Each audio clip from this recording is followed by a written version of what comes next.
Good morning పిల్లలు. How are you? ఎలా ఉన్నారు? గుడ్. బాగున్నారు కదా అందరూ? నేను కూడా బాగున్నాను, థ్యాంక్ యూ. అమ్మ ఏం పాఠం చెప్పుకుంటున్నాం? సాయి పాఠం చెప్పుకుంటున్నాం, అవునా? ఇద్దరు పిల్లలందరూ కూడా తెలుగు టెక్స్ట్ బుక్ తీయండి, 10వ పేజీ ఓపెన్ చేయండి.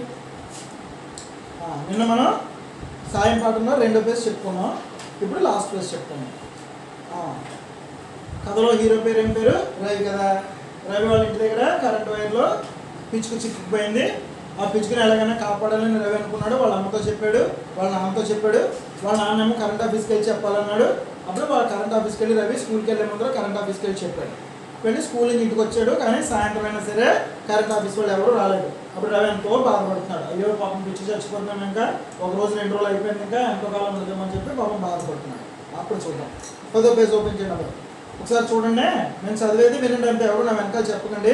నేను ఎలా చదువుతున్నానో చూడండి, మీరు కూడా నా వెనకాల ఫాలో అవ్వండి అంతే. రైట్, చూడండి 10వ పేజ్లో. ఏరా రవి, ఆడుకుందాం రా అని రవి అక్క పిలిచింది. నేను రాను పో అని మంచం మీద పడుకున్నాడు. పిచ్చుక గురించే ఆలోచిస్తున్నాను. మరి సాయంత్రం అయినా కదా, స్కూల్ అయిపోయిన తర్వాత ఆడుకుంటారు కదా మీరు కూడా. తను కూడా అలాగే ఆడుకుందామని తనతో ఆడుకుందామని వాళ్ళ అక్క వచ్చింది. ఏరా రవి రా, ఆడుకుందాం రా అని పిలిచింది. వీడేమో పాపం పిచ్చికి ఏమవుతుందని చెప్పి పాపం బెంగగా ఉన్నాడు కదా, అందుకనే నేను రానుకో అని చెప్పి మంచం మీద పాపం బాగా పడుకున్నాడు. కొంతసేపటికి రవి నీ కోసం ఎవరో వచ్చారు చూడు అంటూ అమ్మ పిలిచింది. రవి బయటకు వచ్చాడు. ఎదురుగా విద్యుత్ ఆఫీసులో పనిచేసే వ్యక్తి, అతనితో పాటు నిచ్చెనతో మరో మనిషి. కాదు వీడిలో ఇద్దరు పడుకున్నాడు కదా మంచం మీద బాగా.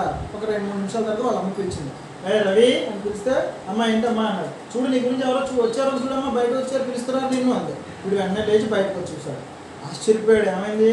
పొద్దున్న కరెంట్ ఆఫీస్కి వెళ్ళి మాట్లాడాడు కదా, అక్కడ ఆఫీసులు ఉన్నారు కదా, ఆయనతో పాటుగా ఇంకొక మనిషి కూడా వచ్చాట. అతను కూడా వచ్చిన అతని చేతులనేమో పెద్ద నిచ్చెన కూడా ఉంటాయి. రవి కళ్ళు ఆనందంతో మెరిశాయి. వచ్చేసారా, రండి సార్ అన్నాడు. చూడగానే ఎంతో ఆనందపడిపోయాడు. పిచ్చిగా రక్షించబడుతుందని. వచ్చేసారా సార్, రండి సార్ అని పిలిచారు. ఆ వ్యక్తి నవ్వుతూ, విద్యుత్ ఆఫ్ చేసాంలే, పిచ్చుకలు రక్షిద్దాం, నువ్వు కూడా రా అన్నాడు. కరెంట్ ఆపేసామయ్యా, సబ్ స్టేషన్లో కరెంట్ ఆపేసాము, ఇంకా కరెంట్ రాదులే, రా పిచ్చుక రక్షిద్దాం, నువ్వు కూడా చూద్దాం రా అని చెప్పి పిలిచాడు. అందరూ కలిసి బయటకు వెళ్ళారు. వచ్చిన వ్యక్తి నిచ్చెన వేసుకుని పైకి ఎక్కి జాగ్రత్తగా పిచ్చుకు కాలుని తీసి విడిపించాడు. పైకి ఎక్కడ కరెంట్ ఎక్కడ చాలా డేంజర్ కదా, మీరు ఎప్పుడు ఎక్కకండి సుమి, పైకి ఎప్పుడు మెట్లు లేకుండా ఎక్కడికి ఎక్కకూడదు. అలాగే అలాంటి వాటికి మనం నిచ్చెన వేసుకుని ఎక్కకూడదు. ఎవరైనా పెద్దవాళ్ళు సపోర్ట్ ఉంటేనే ఎక్కాలి, ఓకేనా? ఈ అబ్బాయి కూడా వచ్చాడు కదా ఆఫీస్లో పనిచేసే అతను వచ్చి పైకి ఎక్కాడు. ఎక్కి జాగ్రత్తగా పిచ్చుకుని విడిపించాడు. తన కాలు దాంట్లో తీసాడు, నెమ్మదిగా పిచ్చుకుని విడిపించాడు. కిందకి దిగి వచ్చి ఆ పిచ్చుకను రవి చేతిలో పెడుతూ, ఇదిగో నీ పిచ్చుక బతికే ఉంది, సంతోషమే కదా అన్నాడు. అన్నాడు నెమ్మదిగా తీసుకొచ్చి రవి చేతిలో పెట్టాడు. పిచ్చుకు గుండు పిచ్చుక అన్నాడు.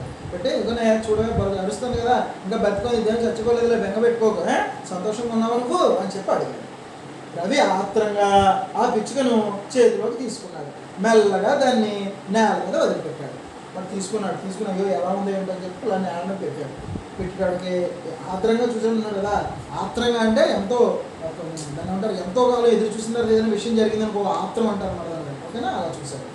పిచ్చుక ఎగరడానికి ప్రయత్నించింది, కానీ కొద్దిగా పైకి ఎగిరి కింద పడిపోయింది. కుంపుతూ నడిచింది.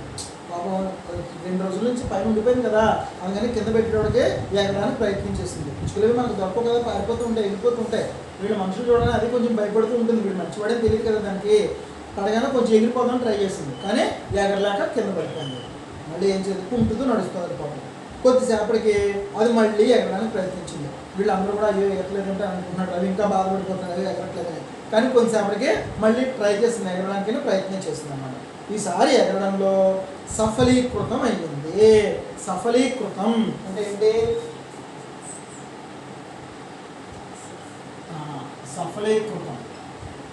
సఫలీకృతం అంటే ఏంటి చెప్పండి?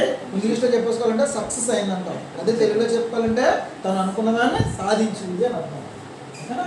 సాధించడం అన్నమాట. సఫలీకృతం అంటే సాధించడం. ఈసారి 2 సార్లు రెక్కలు ఊపింది, ఎగిరించింది. కిచ్కిచ్చమంటూ గాలిలోకి అయ్యింది. అంతే, వెంటనే రెక్కలు దానికి హెల్ప్ చేసాయి. కాలు నొప్పి తగ్గింది. రయ్యమని ఆకాశంలోకి ఎగిరిపోయింది. రవి ఆనందానికి అవధులు లేవు. అమ్మా పిచ్చిగా ఎగిరిపోయింది అంటూ గట్టిగా చప్పట్లు కొట్టాడు. చిన్నపిల్లలు కదా, వాడికి చాలా ఆనందం కదా, అన్న చప్పట్లు కొడుతూ అమ్మ వాడి హ్యాపీనెస్, వాడి హ్యాపీనెస్ అమ్మతో పంచుకున్నాడు. ఓకేనా.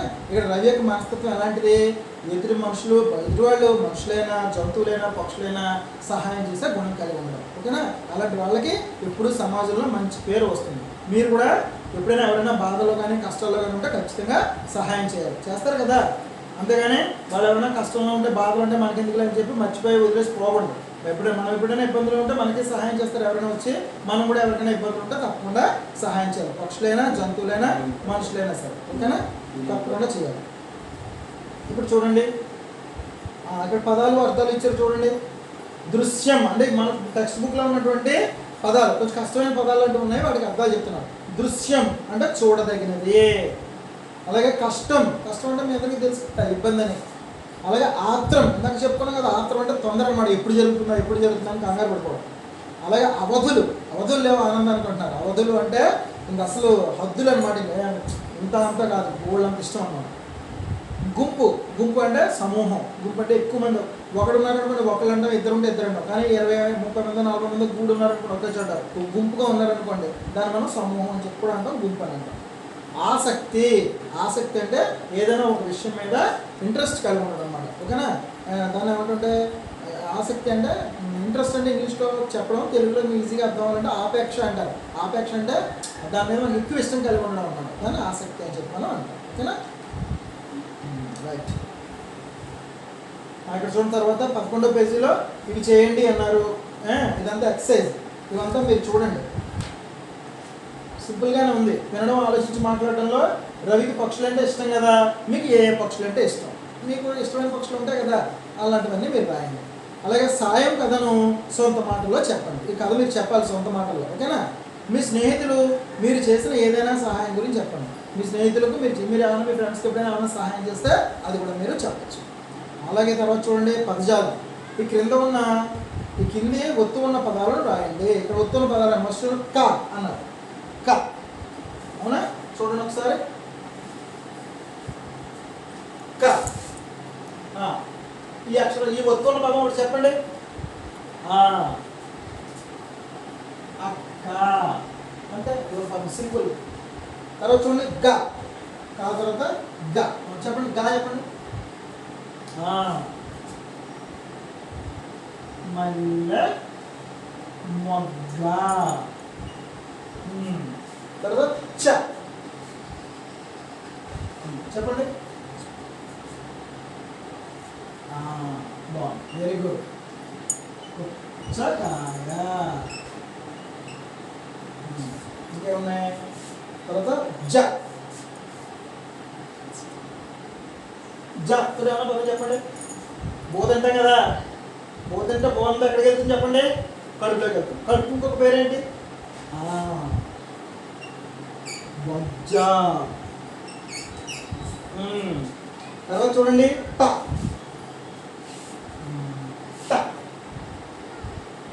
అంటే చెప్పండి. పక్షులు, పక్షులు ఏమంటాం మనం? సింపుల్, చిన్న చిన్నవి చెప్పండి, పెద్ద పెద్దవి చెప్పకండి, అంతే. పిట్ట. తర్వాత చూడండి త, ఇంటి పక్క వాళ్ళు అంటారు కదా, ఆంటీ ఆంటీ అంటారు కదా, ఆంటీనే.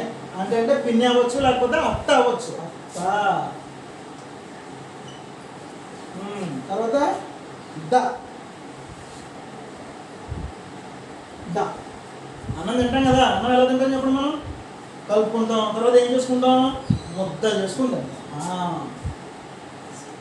ముద్ద. తర్వాత ప, వర్షాకాలం అయింది కదా, మొన్న వర్షాకాలం అయింది. ఏమొచ్చాయి మన గోళ్ళు, మన నేల మీద అంతా మన ఊళ్ళో ఏం తిరిగాయి, బెక్క బెక్క మన నడుస్తాయి. ఏంటవి? కప్ప. బాగా చెప్తున్నారా? వెరీ గుడ్, అన్నీ బాగా చెప్తున్నారు. ఇంకొకటి చూడండి, ఇక్కడ ఉన్నాయి. మా అంటే అందరికి ఇష్టమైంది ఏంటి చెప్పండి? అమ్మా. Very good. తర్వాత య, అంటే చెప్పండి. మనందరం ఇక్కడ ఉన్నాం కాబట్టి నాన్న, ఫాదరు, డాడీ అని పిలుస్తున్నాం. పల్లెటూరులో ఇంకా మనకంటే పల్లెటూరులు ఉన్నాయనుకో, అక్కడ నాన్న ఏమని పిలుస్తారో తెలుసా? అయ్యా అని పిలుస్తారు. అయ్యా, అమ్మ, అయ్యా. ఓకే, తర్వాత రా. పిల్లలు అల్లరి చేశారనుకో, మాస్టర్ గారు 2 తగిలిస్తారు. ఇదొకటి తగిలించేవారు, ఇప్పుడు లేదు, ఇప్పుడు కొట్టట్లేదుగా అవన్నీ కూడాను కదా.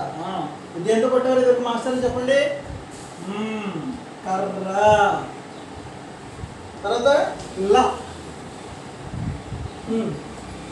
స్కూల్కి వచ్చారు కదా అందరూ, ఎక్కడ కూర్చున్నారు? అందరూ వచ్చి బెంచ్ మీద కూర్చున్నారా? బెంచ్ని తెలుగులో ఏమంటారు? గుడ్, బౌలా. ఓకేనా?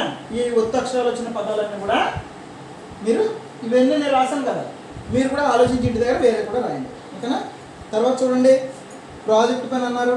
మీ పాఠశాల గ్రంథాలయంలో ఇతరులకు సహాయం చేసే అంశం ఉన్న కథలు సేకరించండి, మీ తరగతిలో ప్రదర్శించండి. మన లైబ్రరీ ఉంది కదా, మన లైబ్రరీలో బుక్స్ ఉన్నాయి కదా, తీసుకోండి, అందులో కథలు చదవండి. ఆ కథలో ఎవరైనా ఎదుటి వాళ్ళకి సహాయం చేసే కథలు ఏమైనా ఉంటాయి కనుక అవి మీరు ఒకసారి రాయండి. రాస్తే మీ మన బోర్డు మీద ఎక్కడ పెట్టండి. మన ఎందుకంటే గోడ పత్రిక ఉంది కదా, గోడ పత్రికలో తగ్గించండి మీ పేరు రాసి. నెక్స్ట్ ఒక పద్యం ఉంది చూడండి, ఇక్కడ ధారణ చేద్దాం. ఒక పద్యం రాశారు.